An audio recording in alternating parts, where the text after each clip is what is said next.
Hey everybody, I've got the girls here. If you notice, sometimes I'm not sure where my hand is going. And if you watch TikTok, you might often see this too. It's mirrored, so you can see me through the camera right there, and then I can also see what the camera sees on a screen over here. So when I lift up a hand, it's not quite like looking in a mirror because the opposite hand I expect comes up. And when I point at one of the girls and then I go to move my hand, I have to move it the opposite direction I want my finger to. Anyway, you don't care about all this. Number 116 in the Criterion collection is The Hidden Fortress, directed by our old friend Akira Kurosawa. And we're not talking statistics at this point, but this movie is our fifth Akira Kurosawa film, putting him in the lead.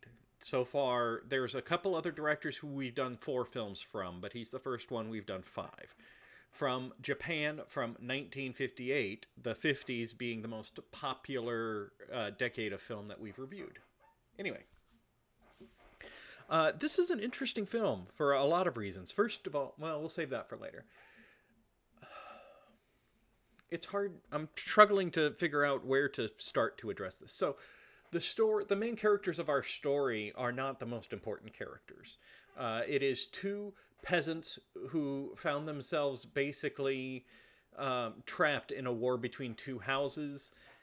They are scheming low. They want money and to retire somewhere. They are not noble.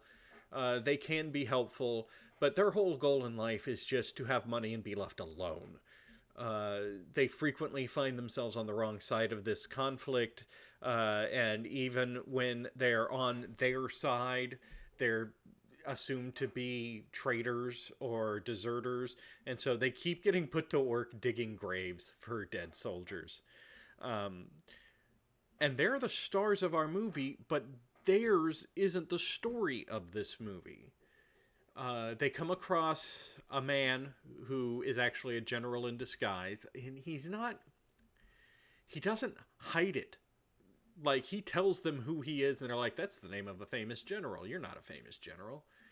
Uh, that general is escorting the princess of the losing side of the battle. If they can get her away from the conflict, she's got allies in another area, and they've also hidden all of her gold in these wooden sticks so that they can carry them.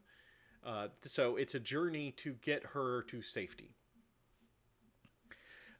The peasants are our main characters, even though they're a little bit Rosencrantz and Guildenstern. They really aren't that important, and they keep making poor decisions.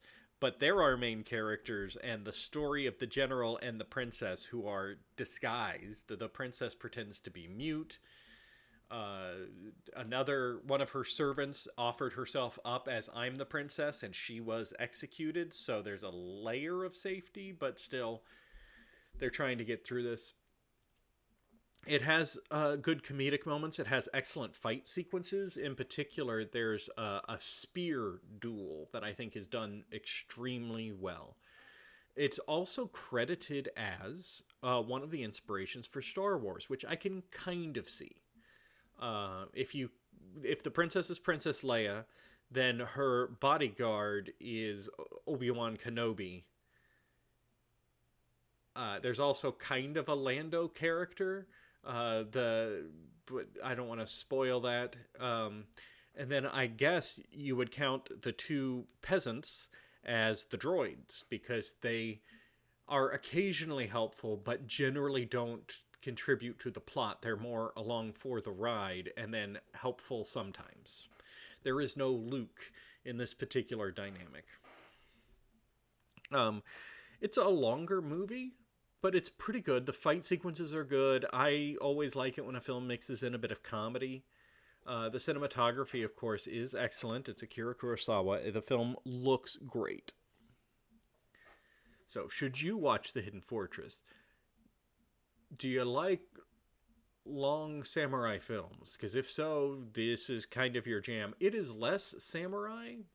The main character is the samurai in a lot of Akira Kurosawa. Penny's just kind of roaming around, showing off for the camera.